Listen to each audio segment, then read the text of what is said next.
I'm Kate Winkler Dawson. And I'm Paul Holes. This is Buried Bones. Hey, Kate, how are you doing? I'm great. How about you? Is it getting colder there? It's October-ish. It's starting to turn. You know, Colorado is always up and down when it comes to the weather, but usually right around Halloween is when we can expect our first snow. So is the big weather, it has to be blizzards, right? Those are the big weather events. I mean, is there anything that's so unusual? You go, it's never going to happen here. And it happens because we get that a lot in Texas, frankly. When we first moved here in 2018, that's when we had this massive hailstorm, which totaled my wife's minivan. We literally had the insurance company total it and buy her a new car. Oh. We had hail the size of oranges that were coming down. So crazy. Roofs were, crushed. All the tile roofs in the neighborhood looked like they were in a war zone. And we're like, is this what we're going to be experiencing all the time? And it turns out, well, no. I mean, we get hail here routinely. You see a lot of cars that have a lot of dents and a lot of repair shops, but not hail the size of oranges. That was unusual. Wow. Yeah. And I always get scared with different events. Like when I was a kid, and I think we've probably talked about this, we had tornado drills all the time. We didn't have active shooter like they do today. We had pretty much tornado drills and that was it. So, I always thought we're going to get hit by a tornado. And where I am in Austin, we've had small ones, but we've never had what you would think about like in a Twister or Kansas, not as long as I've been around. Here in Colorado, I had to go pick up my oldest son. He flew in, this like 3 years ago. I had to go up to the Denver airport, and we just happened to have massive windstorms with over 100-mile-an-hour gusts. And driving on the freeway, you see all these big rigs literally overturned. The wind is, tipping them over. And it was, I'm in a higher vehicle. I'm in a Jeep, which has a high center of gravity. And it gets a little bit scary. Like, am I going to end up on my side? What about California? While I lived there, and I lived there since, about 1981 up until I retired, there were a couple of occasions in this town where I lived, Vacaville, that the streets flooded. And of course, there could be flash floods because you could get some larger storms, but the California weather it's kind of wimpy. It just drizzles. It really is. I don't know. I get bored with California weather. Oh my gosh. Move to LA. You see what happens to them in LA. Alexis is going to give you an earful in a little bit. But I definitely understand what you're saying in especially Northern California, Central California. Definitely. Yeah. Here in Colorado, I enjoy the storms. They're fun. Well, I meant this to be a transition to our story today, which is set in California. And we've done some California stories. And I think you'll think this is an interesting one. So this is 1971. And you weren't even born yet, right, Paul? You weren't born. No, I was 3 years old. Are you kidding me? You were the one that wasn't born. I'm trying to be complimentary, Paul. So 1971, and this is in Yuba City. So 40 miles north of Sacramento. Have you been to Yuba very much? I have never been to Yuba City. Have you really? For crime stuff or for what? My ex-wife had some family that lived up in Yuba, and believe it or not, for a case that I've just stopped working this past year, I went up and met with the Yuba County Sheriff. Describe it now, and then we'll get into the story.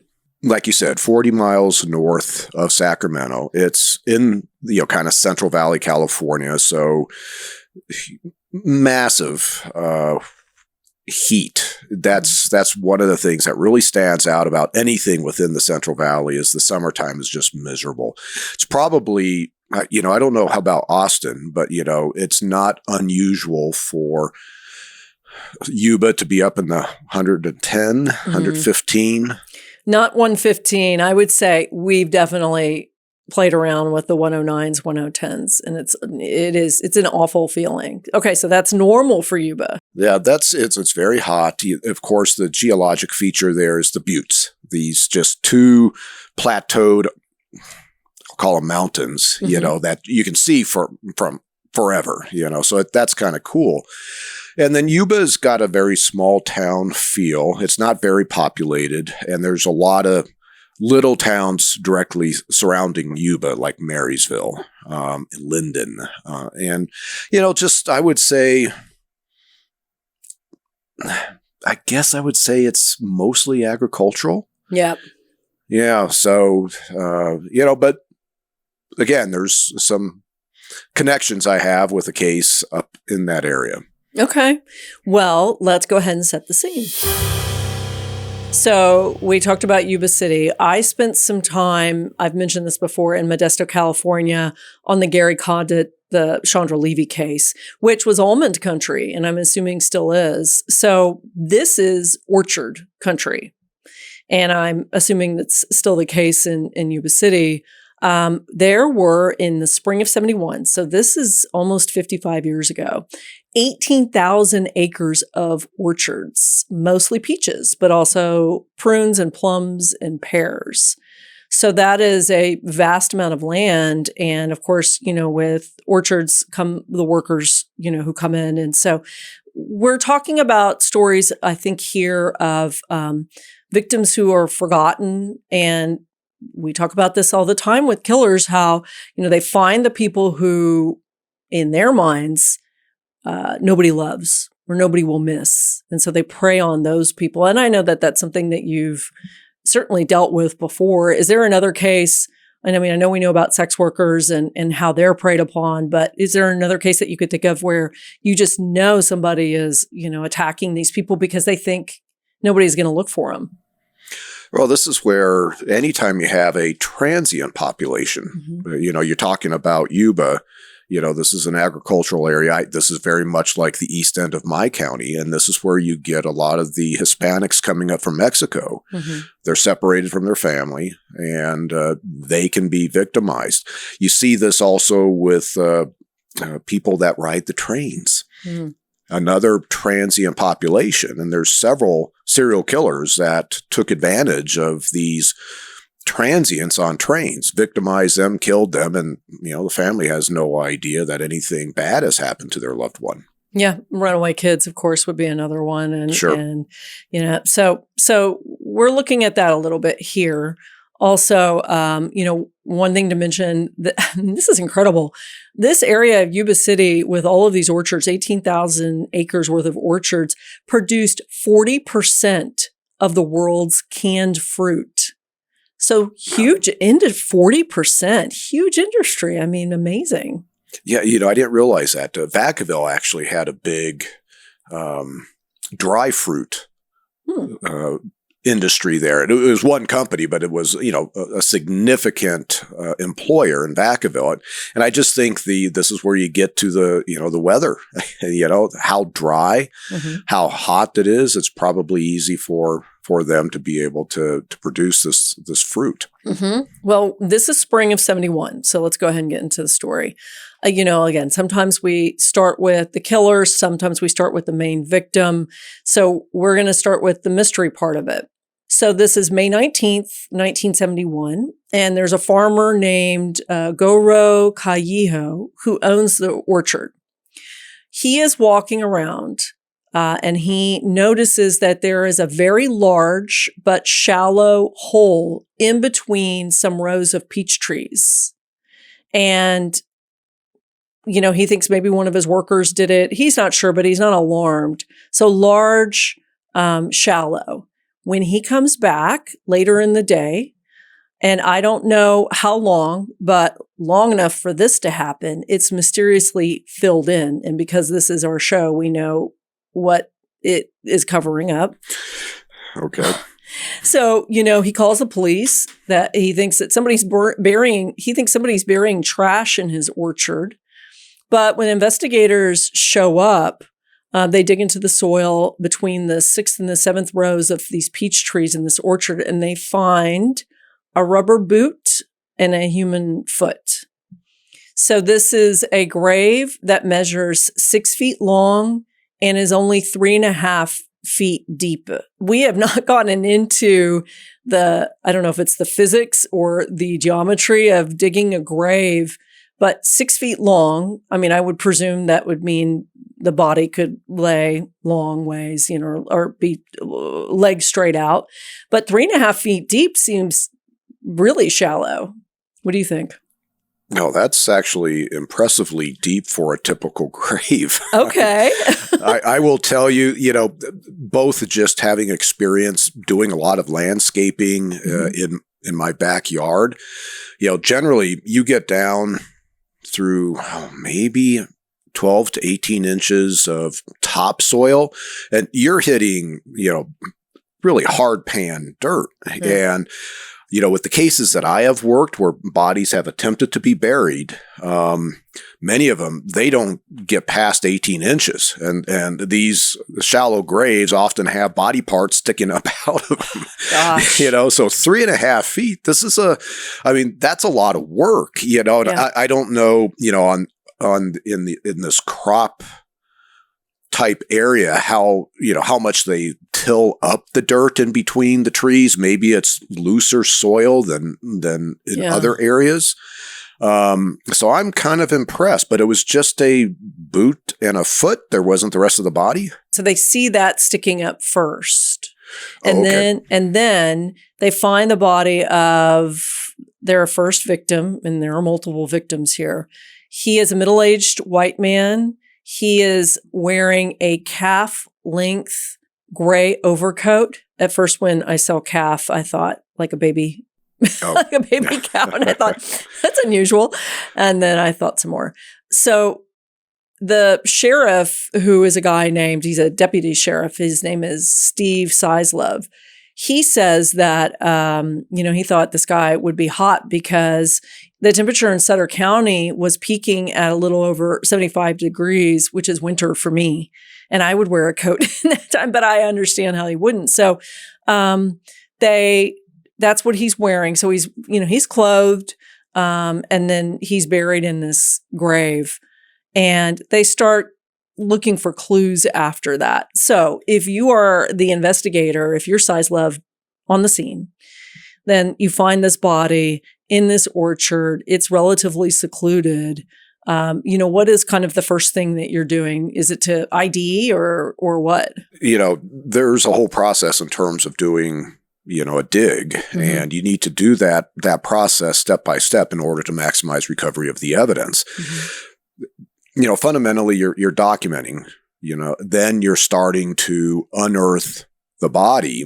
But the dirt that you're pulling out of the grave itself could potentially have smaller items of evidence. And so you need to have somebody that is sifting that dirt, as well as just paying attention to, well, how was this grave dug? Do you have shovel marks on the side? Is there anything unique that you can document? Some striated aspects that could possibly be tied back to the tool used to dig the grave.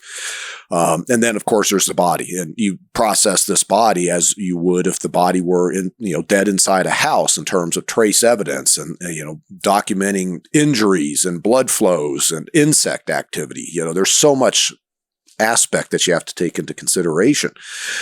But identifying the body as quick as possible is ideal, because you can't really start an investigation until you know who your victim is. But the other aspect of this is you have the owner of the property who saw this pre-dug grave and then later on saw it filled in with a body in it. Yeah. Okay, so now you have a narrow time window in which somebody came into this location, was able to, has access to the location to dig a grave, and then had, again, gained access in order to be able to put the body in there. So now, do you have any witnesses? Do you have any farm hands? Anybody that's working in the orchard area that could be witnesses saying, "Hey, I saw so-and-so coming in and, they had a tractor with them dragging something behind it," or whatever it is. Paul, this is a scene, and, you can see in the caption what they're saying. And this might give you a good example or a good explanation for how soft the dirt is. Tell me what you see. They end up having to do this several more times. But how are they trying to locate these bodies according to this photo, or this body, or any more bodies?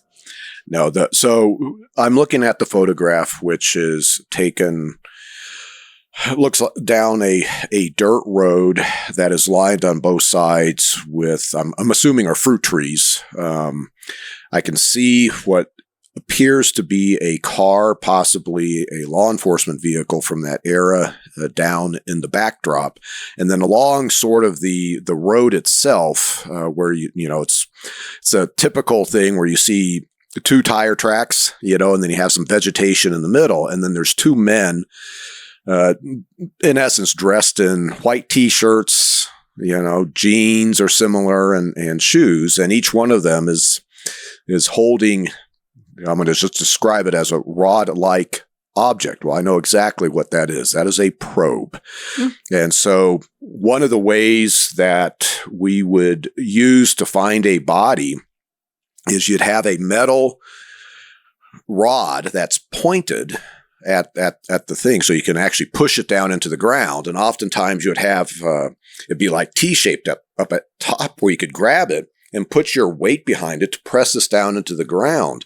Well, if there is a grave in the area, you get a feel for how hard the ground is the deeper you go.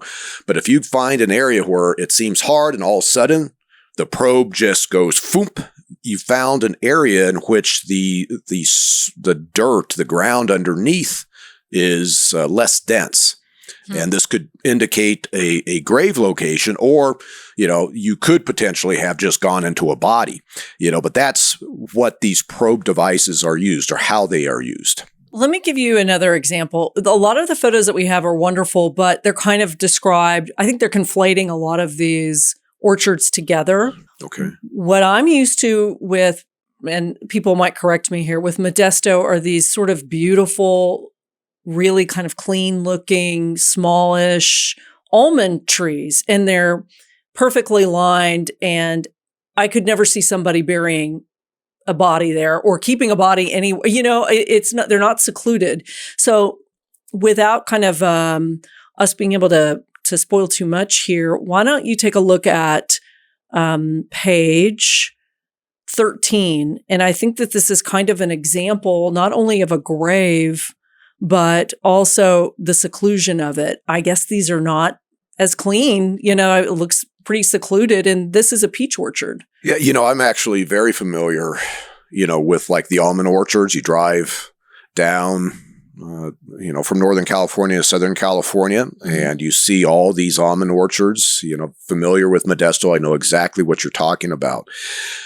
In this photo, it is a photo which is showing a group of individuals. I'm not entirely sure. They don't all look law enforcement. But there is a grave in the dirt. You see dirt that has been piled up on one side of this. At this point, I can't tell you if they dug this grave as part of searching for victims, or this was another one of these pre-dug graves that the offender had dug, and now they're looking at that. But to your point, the backdrop, you see the vegetation behind the individuals in this photograph, and it appears that this location is, visibility of this location is probably quite restricted, and so now that could potentially explain how an offender could get into maybe an operating peach orchard and be able to dig a grave and then come back with a body and fill that, basically bury the body. Mm-hmm. Let's look at one more photo, because we talked about evidence that would be important, maybe buried with the body. I don't know if this photo is connected directly with who will turn out to be, our first victim, but I thought you would be interested in looking at how they're collecting evidence. So look, Paul, on page 11. What I'm looking at is a photograph of three men. One appears to be just standing off to the side. He's the supervisor. And then Sheriff. you see the two men that drew the short straw with screens. And this is where the dirt is being sifted for evidence. So as dirt is being brought up out of the grave, that dirt needs to go through this sifting process. And oftentimes you're using different size screens, from large to smaller ones, which allow you to be able to find larger items, and then of course you may have to find smaller items. And this sifting process is great for just general physical evidence. Let's say, the killer threw a cigarette butt into the gravesite. This is how you can find a cigarette butt. Right now, I don't know what the condition of these bodies are. So sometimes if you have skeletal remains, the sifting process is necessary to find the small bones, the victim's teeth, depending if there's dismemberment or there's been, some sort of trauma to the body. So it's truly an archaeological dig. It takes a lot of effort and a lot of time to competently and adequately dig up a body and process that crime scene for evidence. Yeah, and but what do you what do you think about the space in between? I was looking at the mesh, the screen that they were using, and I was thinking that seems kind of big, but maybe it will catch what they needed to catch if there's anything in there. Well, at least with what I can see in this photograph, it looks like they are dealing with a screen that has about, I would say, a 1/4 inch opening. And so this would be good for recovering just general physical evidence, recovering bone fragments.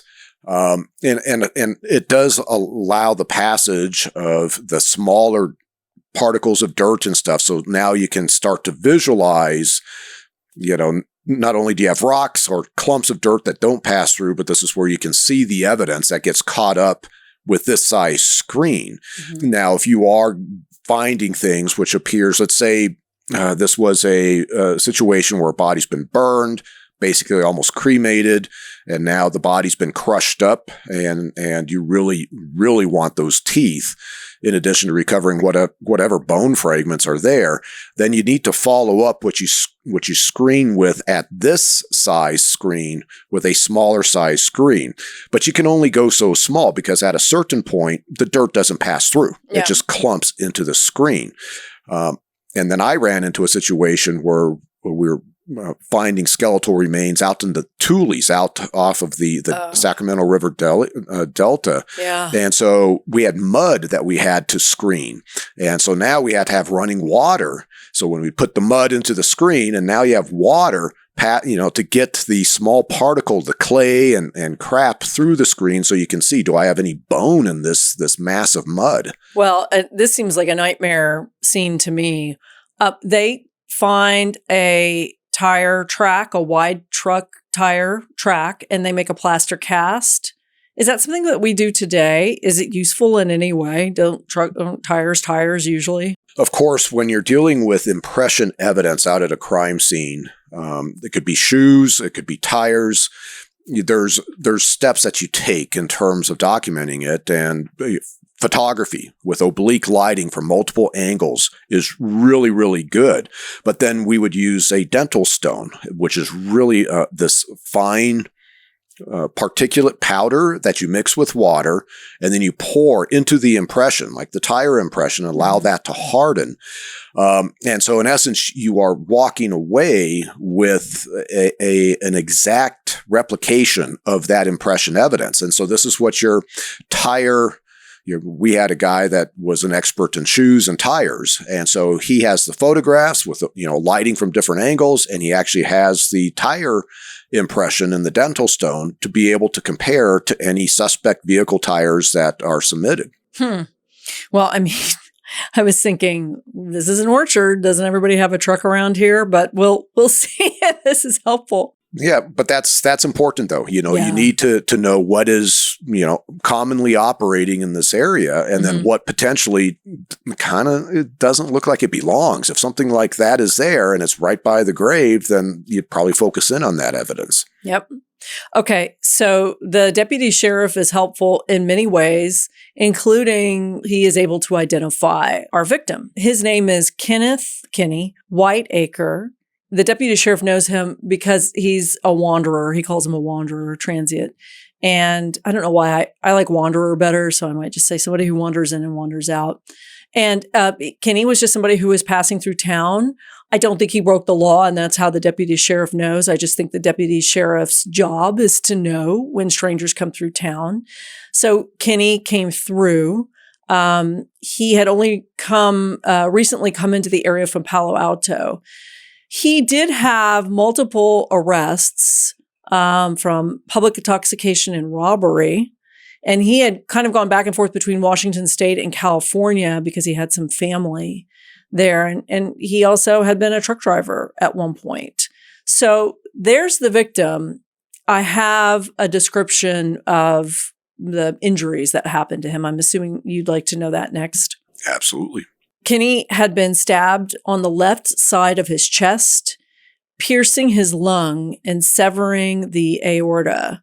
And so this was about 8 to 10 inches through the chest. There's a cut behind the fifth finger on his right hand, described as a chop type wound. There's a knife slice on the right wrist that penetrates to the bone, a knife slash on his left cheek, multiple head wounds, largest of which was 4 inches long and deep, cutting to the skull and into the cranial vault. And in this report, the physician estimated that the weapon was a 8 to 10 inch long blade. Let me stop there and then we'll talk about stuff that was found on the body, like just evidence from the body. Sure. Well, at least the injuries to his hands, that sounds consistent with defensive wounds. Mm-hmm. So the victim is aware he's being attacked. He's trying to ward off this offender who's armed with a knife. The longest, this 4-inch long, sounds like an incisive injury, but it also penetrates through the skull. That's a significant amount of force, and I've got one poor victim. The knife was embedded inside his head. It was left by the offender there. So knives will go through skull. But this is indicating that the offender is attacking this victim. The victim is aware. And then ultimately, the fatal stab wound going into, I think you said the chest, into the aorta, And so now once the aorta is penetrated like that, it's possible the victim bleeds out internally very, very quickly. Well, they are searching his body, and in the pocket, the deputy sheriff finds what he says is homosexual literature. For the audio audience, I'm using quotes, homosexual literature. We don't hear about this again. So, we're wondering, we have a new researcher, Allison, and she's wondering if this even really, if the Seisel of the deputy sheriff didn't really know what he was talking about because it's not brought up later on. But that's what they say is on him. It doesn't seem like he was somebody who worked on the orchard. But I asked Allison to look a little bit deeper into access because I know you're going to ask about access. And the orchard essentially is accessible to anybody. There are multiple roads. It's not hard to get into. We can see how isolated it is. He might or he might not have worked on the orchard, but it wouldn't have been difficult for somebody to get there. And maybe he was eating peaches. It's a peach orchard. Sure. If he's a wanderer and he, he's needing some food. But okay, so this homosexual literature, this is 1971. Mm-hmm. Things that are popping into my head is this something that had limited distribution? Can this be traced back to a particular location in town or to maybe some other location outside of Yuba? Is it consistent with what is known about the victim? Part of my concern is there's a possibility that this is staged, that the offender planted this homosexual literature in a way to, at that point in time, disparage who the victim was, to throw law enforcement off of, whatever leads. The timeline, I think, is also going to be important because we know we have a pre-dug grave. So when was this grave dug relative to the last time the victim was seen alive. Was this particular victim targeted? And, the grave is dug, then the victim is lured to a location. I'm assuming there's no evidence that the victim was killed at the gravesite. No evidence of that from what I can see. So he's killed elsewhere, and then the offender already has the grave ready to go. So he can dump the body, push the dirt in, and get out of there pretty quick. So that would indicate that the offender had pre-selected the victim. And is there a relationship between the two? So there's sort of questions, and I think that's the next thing I'd want to know is, what timeline do we have about this victim? And I know with a wandering type of victim, it's probably scant. Here's the timeline for what happened with Kenny the day before. Okay. So there were a lot of interviews with community members, and this is what they say. Now, remember, this is a guy who hasn't been in Yuba City very long. It's not like he has family there. The day before, he was seen at 1 p.m. at Tierra Buena, which is between Yuba City and Sutter. I don't know if you need a map. I have a map at this point. I don't know any of these cities. Do you need to know how far these are? I have a general sense. Okay. The day before they discover his grave, Kenny was seen at 1 o'clock in the afternoon in Tierra Buena, which is between Yuba City and Sutter. Then 6.5 hours to 7.5 hours later, people see him walking back toward Yuba City. So that's at night, 7:30, 8:30 at night. On the day of the murder, he was seen at 9 o'clock in the morning, and he seemed to be heading back to the Bay Area where his siblings lived. So the last time people saw him was 9 a.m. when his body was discovered later in the day by the farmer. Is he hitchhiking? I think, he must have been hitchhiking. It doesn't say, but how would he have gotten back to the Bay Area? Would he be walking? I mean, no. I mean, that's a long walk. That's maybe the train, maybe he hopped a train or something. I don't know what he was doing. Potentially hitchhiking. 1971, hitchhiking, of course, was a big thing. That was just common.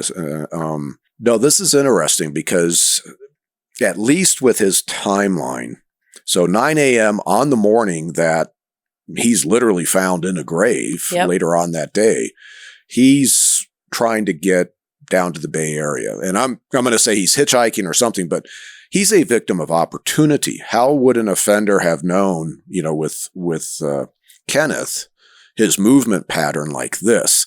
So now this ends up, I have to consider the possibility that we've got an offender that is out there literally trolling for victims, just like you have an offender that is going into a stroll area where sex workers are, just trying to find somebody. This could potentially be an offender that is going, okay, here's a guy that needs a ride. And and this offender wants to do something to this man. Maybe it's of sexual nature. He's a fantasy motivated offender. And he's already dug the grave, and he's going to try to get this, this victim isolated to do whatever and kill him and dump him in the grave. And, this comes into, even though Kenneth is clothed, is there a possibility that there was sexual interaction between this offender and Kenneth? And did they actually consider that? Chances are in 1971 with a fully clothed male victim, probably not.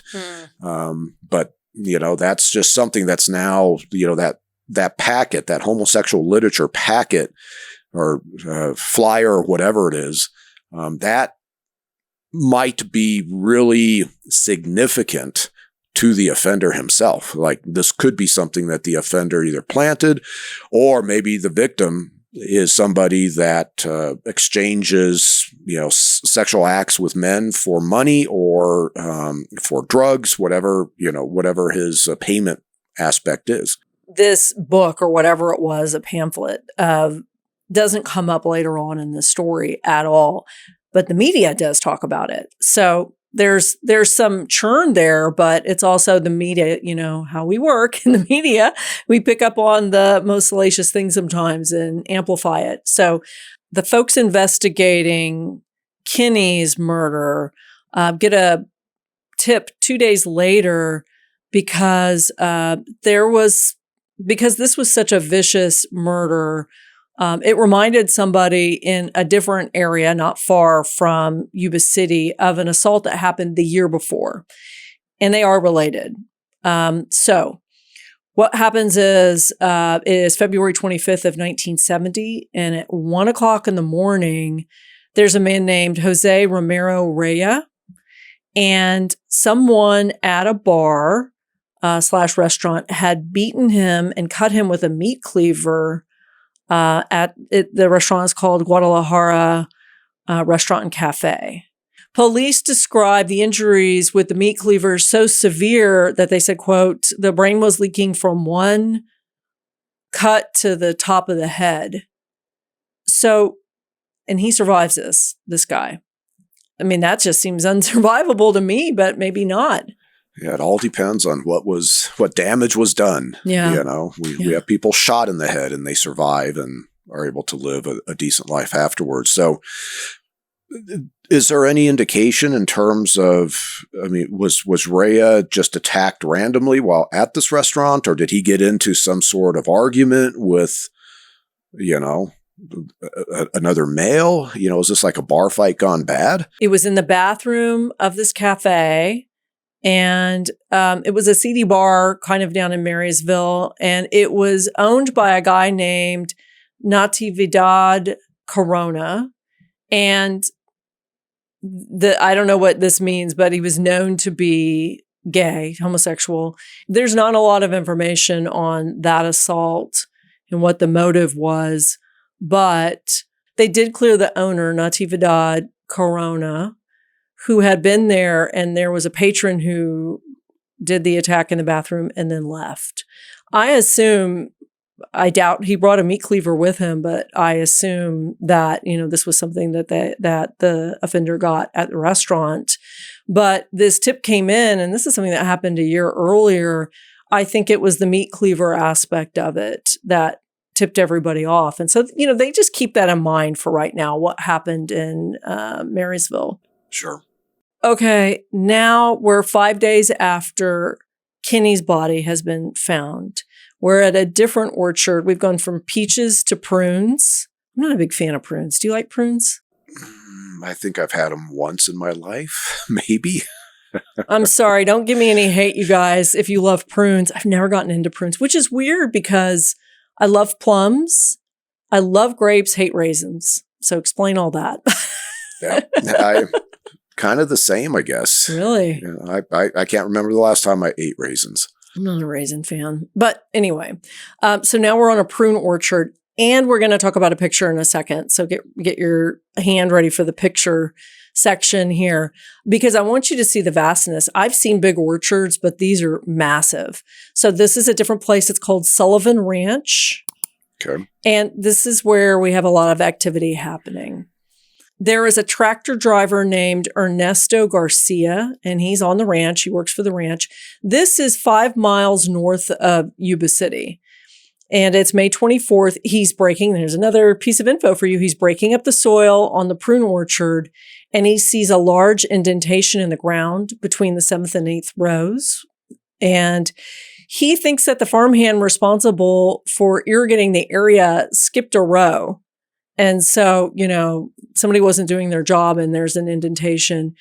But the ground is soft and there's a shallow depression, which is about 6 feet by 2 or 3 feet deep. So I think there's no doubt that we've got a connection here. The next day, Garcia alerts his foreman, who is a guy named Ray Duran. And I thought the next day, why did he not alert this, why did he not alert somebody sooner? But Garcia actually waited because it was late in the day when he saw this indentation. And he had hoped that the foreman might say, oh yeah, this was a new game plan. Don't worry about it. And he didn't want to look like he was being paranoid, even though word had gotten around about what happened at the previous orchard. So he sees this thing and he goes, "It can't be connected. There's no way." So then Duran, the foreman, contacts detectives. They show up, and in less than 10 minutes, they uncover a decomposed body. The person is wearing mismatched clothing, 2 pairs of pants, a plaid shirt, a sweater, a suit coat, and 1 shoe. He is in his 60s. He's a white man. And then I've got the injuries, but you can imagine they're probably pretty consistent. So, what do you think about this so far? First, addressing the indentation and the body is decomposed. I'm wondering if that body had been buried there for a significant period of time. And as the body decomposed, now what you have is the dirt that's on top of the body ends up kind of compressing the body as the body's decomposing. And so what may have been level land before, as that body decomposed, in essence, the dirt sunk down and now revealed the location of this gravesite. That's one possibility. The mismatched clothing on the victim, 2 thoughts on that is, again, are you dealing with a transient victim who, is just wearing clothing, wherever he could find articles of clothing, and that's what he's got on. But I think there's also the possibility of this victim is being redressed by the offender, and the offender has access for whatever reason to, these articles of clothing, the 2 pants, a suit coat, 1 shoe or 1 boot. That is odd. So at least that's what, I can kind of discern from now, but obviously there's got to be strong suspicion that this case is connected to the previous case, even though it's in a different orchard. Let me tell you about the injuries first. Okay. So the person who did the autopsy is a guy named Dr. Clement. He says there is a stab to this man's chest that is so powerful it shatters the 5th rib and cuts into the left lung. His face is slashed on both sides, and there is a 3rd cut at the nape of the neck. At the morgue, they find matches and a couple of Safeway receipts dated May 8th. This is May 25th, so, a couple of weeks ago. A box of snuff and 2 bars of soap and a razor. So this man seems to be definitely a transient, somebody who's kind of come in, a worker who's come in and come out of town. Yeah. Dr. Clement says that the cause of death is strangulation, but he says the victim drowned in his own blood. So why would he say... Let me see what else he says before you react. So he says cause of death is strangulation. The victim drowned in his own blood. The extent to which his bronchial tubes are filled with blood, however, make it impossible to determine whether the chest or the head wounds were more lethal. Okay, and the decomposition of the body places the time of death at 1 or 2 weeks earlier. So and the victim's name turns out to be Charles Fleming.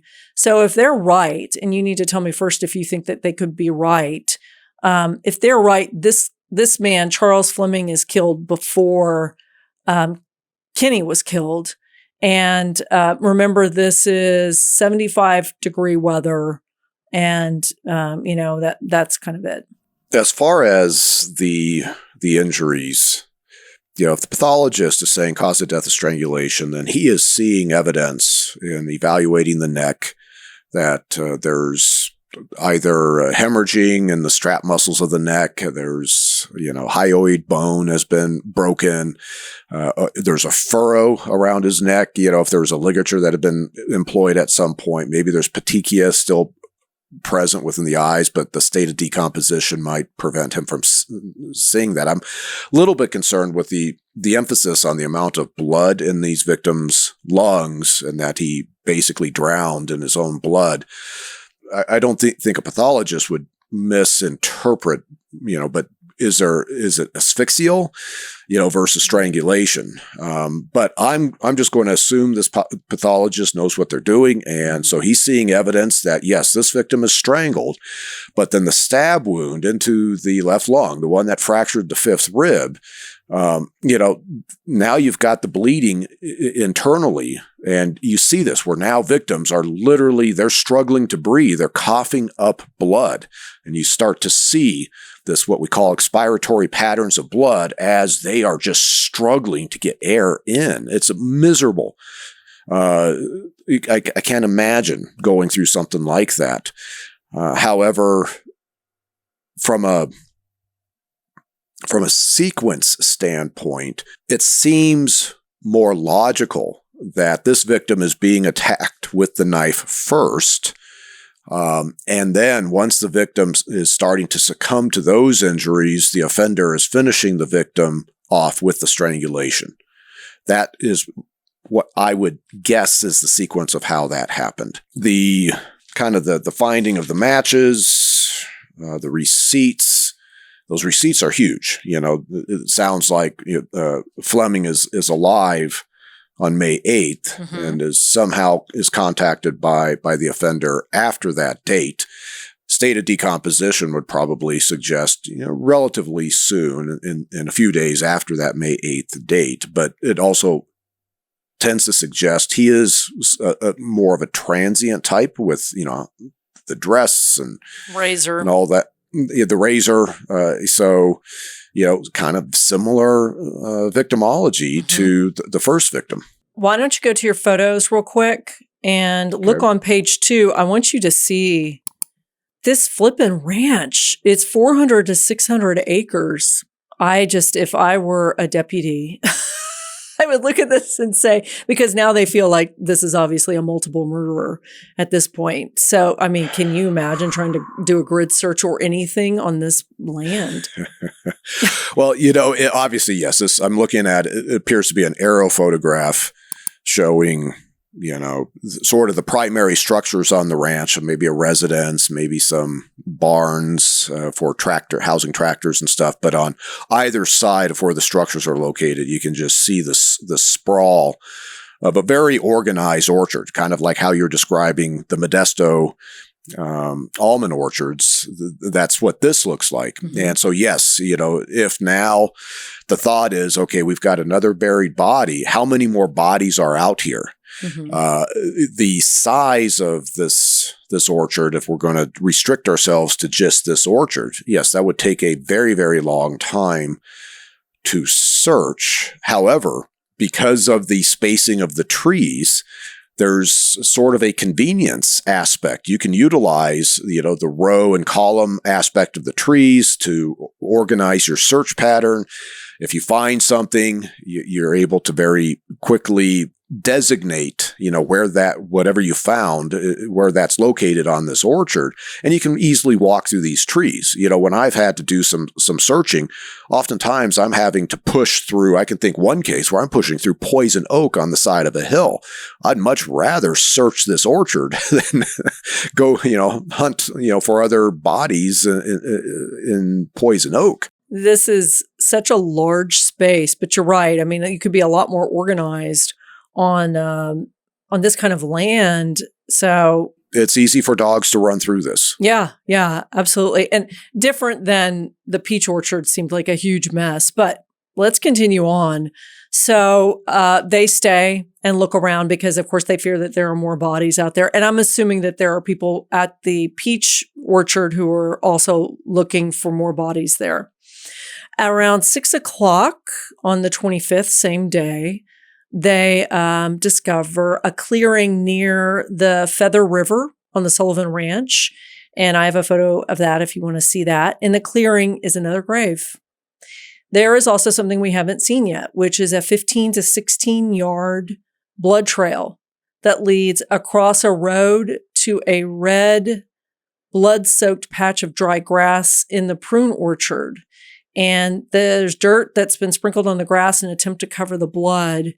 And there are shovel marks on the access road. And I had wondered if that's what happened with the first two, that those are actually the murder scenes, but he managed to cover up with loose dirt and stuff. Well, yeah, this third grave, with the blood trail and then what sounds like, pooled blood, that would suggest, yes, you have a victim that's been killed, was laying at that location for some period of time and is then moved, leaving that blood trail over to where the grave is. Mm-hmm. If you are seeing that, this sounds very recent. You think about the dirt that's out there, that blood is sticky, as the dirt gets blown, a lot of the blood is going to just get covered up by that dirt. It's just going to, that dirt's going to stick to it. I'm somewhat surprised, but maybe not totally, that the offender is isolating the victims out in his orchards, and this is where he's killing them and burying them. But with the first one, though, that grave, unless the offender and the victim, the offender's got a knife to the victim's throat, telling him to shut up as the witness, goes by, it would suggest that he's pre-planning the location and where he's going to bring the victims, at least for body disposal. But it sounds like in this case, he brought the victim to the location where he's disposing the body, but the victim is alive, and then he kills the victim here. Why is he killing the victim? Is this robbery? But I think you potentially are looking at a fantasy-motivated offender. I mean, he may be there may be a sexual aspect to what this offender is getting from his interactions with these males. Well, let's keep going. They find a shoe print. They make a plaster cast. In the grave with this latest person, they find a cigarette butt, a small dark feather, and 2 folded receipts. And, of course, when we say receipts, that's maybe it'll be part of this timeline. They don't think it's something that's going to be key because they look at the body and it's very clear to the pathologist that these are wounds that have been inflicted in the last 24 hours. He said, okay. That is very clear. Is that based on the blood clotting or what? Well, it's going to be based off of his assessment of the condition of the body. You're like you said, we're talking about, 75 degree temperatures during the day. It's going to drop to cooler temperatures at night. You're putting a body into a ground that is going to be cool, so the body is being preserved somewhat. Now, 24 hours later, the pathologist is going to be taking a look at, well, is there any rigor present? Do I have full rigor? Do I have partial rigor? He's assessing the temperatures, the location, the body in essence is in I wouldn't call it a refrigerated state, but is in a somewhat of a cooled state. But it's more, when he's looking at these wounds, he's not necessarily able to gauge, this wound was inflicted 5 hours ago versus 24 hours ago. He's taking in the totality of what he is seeing and saying, this is a fresh kill. Okay, well, let me tell you about the victim. They identify him. He's a white male. He's 59. His name is Melford Sample, and he has 9 fingers, which I don't think comes into play, but there you go. He has been stabbed in the left chest, has a large deep cut in the back of the head. The wounds appear to have been inflicted within the last 24 hours, as I said. Cause of death, according to this physician, is a skull fracture, massive compound, right temporal parietal bone. Is this this is all the same? Does this fit in with the same pattern? To a lesser or greater extent. But fundamentally, the offender is using sharp-edged weapon, maybe a meat cleaver again, something where you've got this, what sounds like a deep cut to the back of the head. Then you also have the skull fractures, which at least there's not enough in what you provided to say, is that a result of some sort of bludgeoning? Mm-hmm. So maybe, or it could be a stomping. It almost sounds like this victim, was this somewhat of a surprise attack? Where the victim's, standing out there in the orchard, and now you have the offender says, hey, what's that over there? And then pulls out a meat cleaver and, brings it down onto the back of his head. Mm-hmm. Fully clothed? It says it, yes. All the victims are white males. Mm-hmm. This victim, do we know, is he also transient? He is. And so I think, going back to when you first started talking about this case and talking about offenders targeting victims that wouldn't be noticed if they go missing, right? So this offender is preying on a certain population, purposefully preying on a certain population. And this is a population that doesn't have financial resources. Robbery does not seem to be this offender's motive. And now I'm thinking, okay, we do have a serial predator that's either he's sexually motivated, fantasy induced, or maybe I'll use this term, missionary. He's got a mission. He has maybe a personal philosophy that somehow these men are representative of being opposed to what this offender's philosophy is. We've talked about this kind of case before where you have people who kind of had a vendetta, essentially, and they're seeking revenge. So we'll have to see where we land on this one. Okay. So now we have, as far as victims, we have Kenny. Then we have an assault on Jose, who doesn't die, but has massive facial and brain injuries from the attack that I let it slip that this was part of it. Okay. We've got Charles Fleming. And then when we go to Feather River, we have Melford Sample. And now they're going to continue to spread out because they feel like this is a hot spot. And they are right. In 500 yards, the surrounding 500 yards, they find 4 more graves. There's one that's 100 yards north and a cluster of 3 victims less than 400 yards south of the first grave. And some of these are John Does. And so I can tell you about, some of these. I mean, we could be here all day talking about this, but everything is very similar. I just put 2 and 2 together. I know which case this is. Oh no, Paul Holes. I don't know much. I don't know much about the case. I'll just keep going. But okay. I imagine in California, I had never heard of it, but I imagine in California people had heard of it. Okay. So we've got 4 more graves. There is a white John Doe, number 1. If that gives you number 1, if that gives you an indication of where we're heading. He's been bludgeoned to death. His shirt and sweatshirt are pulled up over his face and his arm. He's not wearing pants, and his penis is exposed. It appeared that he had been dragged to his grave. I can tell you about the 3 other victims that were kind of in a cluster a little south of where this initial grave was. We've got 3 middle-aged white men, Donald Smith, John Haluka, and another John Doe. John Doe number 2. So Smith, the first guy, has his shirt and sweatshirt pulled up over his face and arm. And nothing on John, the man in the center, but the third body was extremely decomposed. They've all been stabbed in the chest and cleaved in the back of their heads. And John Doe, too, is naked from the waist down. Yeah. Everybody is a worker, transient worker. That kind of answers the question. There's a sexual component to what the offender is doing to these victims. So he's a serial predator, fantasy motivated. Well, let's talk about where these guys are from real quick. So Smith and Haluka are, workers that have been on orchards, but they're pretty different. Smith was from Kansas. He was on his own on the road for a very long time. He had 97 arrests for drunkenness and misdemeanors. Haluka had kept to himself. He didn't drink. He kept his money in his pocket. But, they're on orchards, and that's the common denominator, right?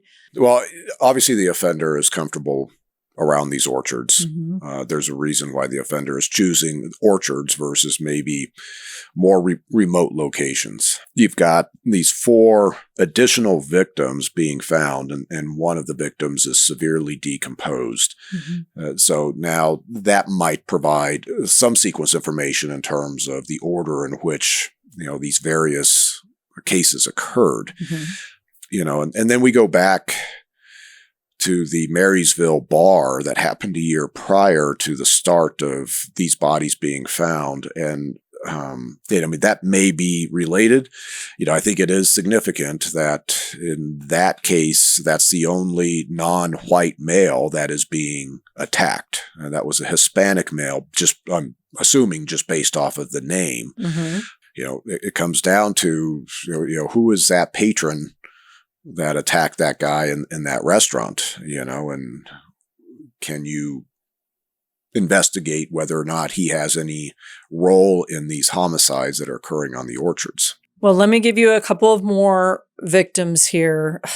It just keeps going. It's 7:45 p.m. that night. It's starting to rain, but the detectives just found 2 more graves, different states of decomposition, and they're laid foot to foot near a fork in the road that leads back to the main part of this Sullivan Ranch. There are 2 62-year-old men, and one of them had his pants pulled down. They've both been stabbed and cleaved like the other ones, both white. And they're buried right next to each other. Yeah, they're foot to foot is what it said, near a road that leads back to the main road of the ranch. What does that mean? And it sounds like very decomposed. But they're saying 2 different states of decomposition. So yeah, they're killed sounds like they're killed at different times versus both of them are killed at the same time and buried.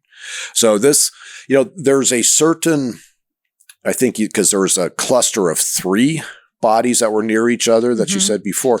This is interesting just because I go to the Green River Killer case where Gary Ridgway purposefully put women's bodies in clusters. And when he was interviewed, the reason he did that is so he could remember where he had put them. And he would go back and visit these women's bodies. And I'm not going to go into any details what he was doing with some of these women's bodies. But this is where, I'm starting to wonder in this case, are these grave sites so near each other because these are good body disposal areas and the offender's taking advantage of that? Or has the offender got a personal reason to put these bodies together like that? I don't know. Maybe we'll find out. I hope we find out. These men are all, the consistency is they sort of belong on orchards. They've been on orchards. They've worked on orchards before. But one of the men is not somebody who was a worker, a transient worker. He had lived in Marysville for 20 years and he'd been working on orchards and he had Social Security checks that he was cashing. And he picked up his last one on May 1st. And his friend alerted the police that there was a missing person. It was a Chevy van, a yellow Chevy van that had panels on it. Yep. It seems quite distinctive. This is a clue that I'm sure the investigators started marching down on. So now we're at 12:10 a.m. and after multiple hours of unearthing victims in the rain, they find 3 more. But they're exhausted and they said we have to be done for tonight. Yeah. And so, they end up leaving the 3 graves for the next day. So this is all happening in one day. And I lost count of how many they discovered. I mean, it maybe 6 or 7, I think, in one day. In one day. Yeah. No, that's, they made the right call trying to, first, I think with this type of crime scene, once it starts to rain, I think you're done. I think you have to call it a day and just wait. The worst for evidence, the worst for documentation, etc., is trying to process a crime scene in the rain. And then when you now get into where it's now nighttime, I don't care how good your lights are, that you erect out there, it's not as good as sunshine. Yeah. So in essence, they probably worked longer than they should have, but there's no reason to make the right call. Let's do this right when we can see, and hopefully the rain has stopped in the morning. Yeah, because they're not going to become suddenly more decomposed or lose anything. If they're buried on that land, they're safely buried for 12 hours. Yeah, in fact, I had a case. I at least started digging up a woman's body on Hell's Angels property. Oh. And this was within a year of me retiring. And I remember arguing with the homicide investigator because I said, no, we're done. this is a body, and we're going to get the crime lab out here to do a proper dig in the morning.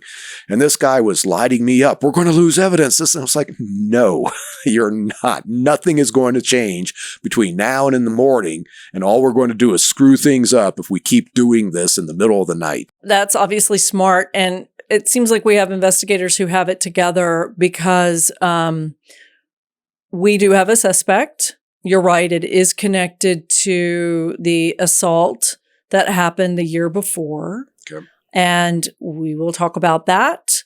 And we will talk about sort of the ending and how many bodies they end up discovering next week. Okay. Well, I look forward to it. This is a fascinating case. Good. I know. A good serial killer case. You love them. I'm spoiling you. I need to pace myself a little bit better, I think. Well, this is great. Thanks, Kate. Okay. Bye.